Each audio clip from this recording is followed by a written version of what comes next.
The Hidden Valley Forest is a truly beautiful forest that exists within the city of Kitchener, but it is currently being threatened from a lot of different perspectives. The Friends of Hidden Valley are looking to protect said forest. What about some place that's a natural area where they could go and walk and get away from the pressures of life? Well, yes, there's a Victoria Park in downtown Kitchener and a Waterloo Park, but those parks were both created over 100 years ago. Now we've got to look to the 21st century and the people coming to our area and say, what are we going to give for them?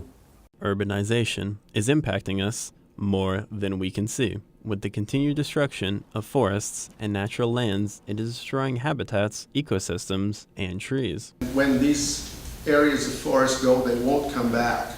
Because yes, you can plant trees in your backyard, put out your lawn, but that's not the same. This is actually a natural sort of skin of the earth. The natural beauty is something to be cherished, with various forms of plant life including red maple, milkweed pods, Virginia creeper, hepatica, and many more. The forest also hosts many animals including the red-spotted admiral, the common whitetail, the American toad, and the northern leopard frog, including the endangered Jefferson salamander. There are a few reasons to look forward and consider how to protect and save this forest. Probably reason number one is that it's an extremely beautiful property, especially the natural area parts. There's an esker there that dates back to glaciation from 10 to 11,000 years ago. In fact, there are two eskers. There's beautiful woodlands. Many of the trees are in the age range of 100 to 150 years old. In addition to the tree coverage, especially in the spring, the wildflowers in that particular area are incredible. So you've got all of these landforms that have the various vegetations, and with the vegetation comes different habitat, of course, and with the habitat, different life forms from, as I mentioned before, the vegetative ones, the mammals, amphibians, reptiles, and one of my favorites, birds. The Friends of Hidden Valley invite the City Council of Kitchener and all levels of government to help protect the Hidden Valley Forest.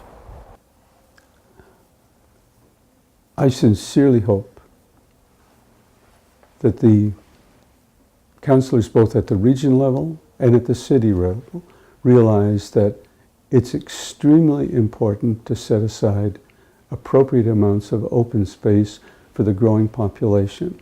If I could give an example, not too far from here, the city of Toronto was a very, very small city back around 1860. In fact, there were about 40,000 people lived in that city.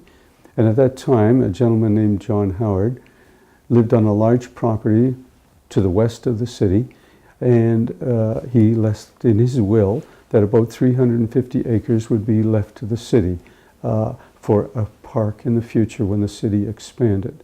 The city councilors at that time realized that this was an enormous opportunity to create a park of approximately 1 square mile, but they needed 300 more acres.